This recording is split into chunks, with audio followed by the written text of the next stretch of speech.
Welcome to D-Lab, everyone. Today on the bench we have a Johnson Challenger transmitter. It was sent to D-Lab to have the push-to-talk system installed. The owner just purchased this radio from another ham, so he has not checked it out. So before I do anything, I'm going to give this thing a good visual inspection. Because these Challengers are kind of known for having power transformer problems. But you hear that? Yeah, I think maybe something happened in shipping. And I also noticed, of course you can't smell this, but I can, there is the odor of an overheated transformer. One of the complaints is that it's low on power. And one of the common failure modes of the Challengers is the high voltage transformer is internally short and they lose output. Let's hope that's not the case, because if it is, I'm probably not going to be putting in my push-to-talk system, am I? Let's open her up. I got the million screws out of the cabinet, so you are seeing this as I see it. What did you forget some? Oh, for sure there's no. Ooh. No, there's none on the bottom. You just got a little bit of a force fit. Also, look at there. Nice little access hole. All right. Guess I'm going to have to work on this thing a little bit to get her to come out. These cabinets were always a challenge. Alright, I'm going to take a break and at least get it to where I can pull it out so I'm not wasting your time.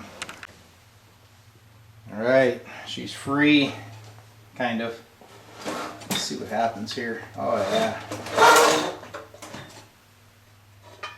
There's part of the rattle. That would be the rectifier tube. Interesting.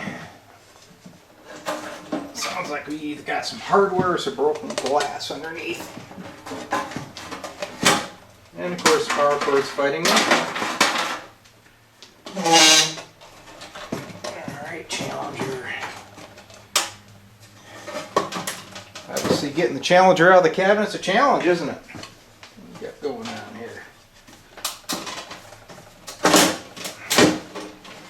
Ah, I see. There is something laying underneath. Oh yeah, and there is some glass. Better watch it. Don't need to get carved up here. Here it comes.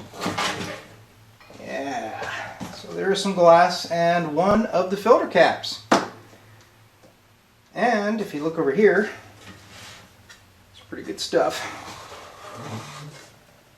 One of the plate caps tore right off the output tube. That might be why it has low power. One of the output tubes. It's not getting any plate voltage.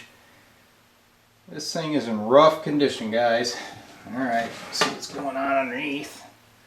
Oh, I found the source of the glass too. I'll show you that in a minute. This thing's a mess. She really took a rough ride up here. I don't know if this is worth my time. If you take a look right here, you'll see one of these sweep tubes is missing half of its little glass envelope. I'm wondering if when the rectifier tube got loose, it smacked it as it was jumping around in this cavity. This is why I always recommend, guys, before you send these ham transmitters, you either remove the tubes or you open them up and pack foam or bubble wrap all the way around them. That didn't happen again. Okay, bottom side inspection. Of course, we know that the filter caps rip themselves loose, but the thing that really concerns me is up here in this corner where the leads of the power transformer are.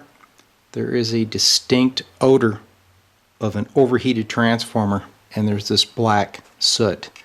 So I'm pretty sure that this main power transformer has seen better days. So I've decided to put the brakes on this repair effort. It's obviously not going to be pop in a couple tubes and install a push-to-talk module. This Challenger needs a complete restoration, and I really don't think it's worth it. So I'm going to let the owner watch this video and make the decision from there.